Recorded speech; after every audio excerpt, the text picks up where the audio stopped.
banyak yang ditunjukkan. Akan tetapi, belum ada yang dapat dinyatakan dengan jelas. Ketika Iqwatala menceritakan seorang wanita yang sangat cantik berasal dari kerajaan Pasiro, Imara Kundang langsung tertarik dan jatuh hati. Meskipun ia belum melihatnya. Putri cantik itu bernama Bisudae. Saat itu juga, Imara Kundang memerintahkan kepada Iqwatala untuk menginap Bisudae. Maka berangkatlah Iqwatala bersama rombongannya menuju kerajaan Pasiro.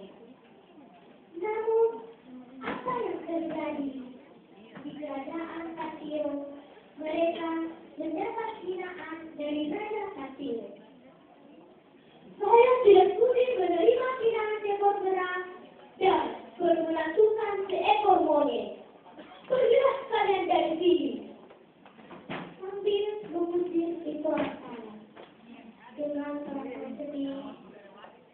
Akhirnya, Iqwatala pun bersama rombongannya meninggalkan kerajaan Pasiro.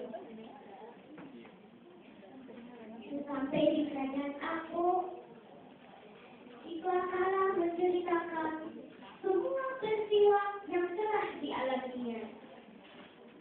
Imara Kundang sangat marah ketika ia mendengar bahwa hinaan tersebut. Hingga saat itu, Imara Kundang memerintahkan kepada Iqwatala untuk menculik Bisudae. Bisudae berhasil diculik saat sedang mandi di istana kerajaan.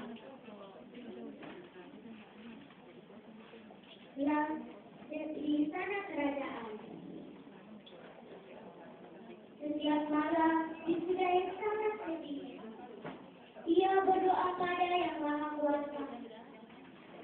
Ya Allah, keluarkanlah aku dari kerajaan ini. Aku ingin bertemu dengan kedua orang tuaku. Doa Bisudae didengar oleh seekor ular piton. Akhirnya, ular piton tersebut berhasil membawa keluar Bisudae dari kerajaan Aku dan membawanya ke kerajaan Pasiro. Mendengar bahwa Bisudae berhasil meloloskan diri, Imara Kundang sangat marah. Hei, katakan kepada Raja Pasiro, jika tidak mengembalikan Bisudae, maka akan terjadi pertumpahan darah.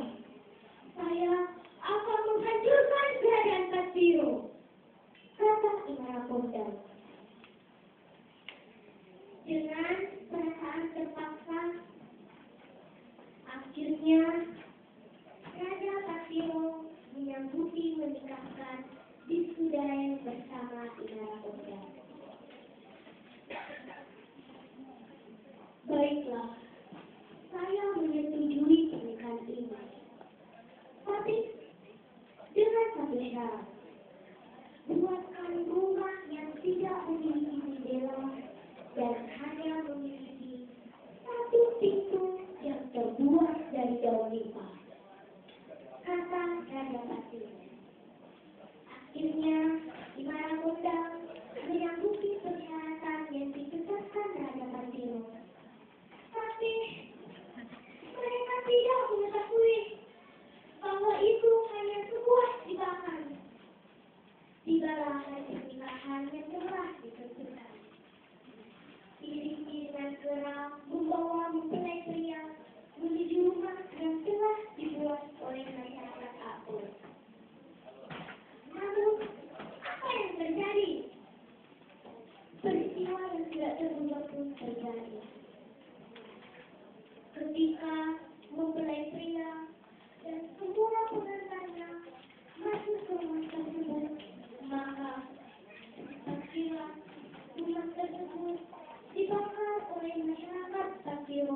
yang telah siap sejak kami bersembunyi di balik semua.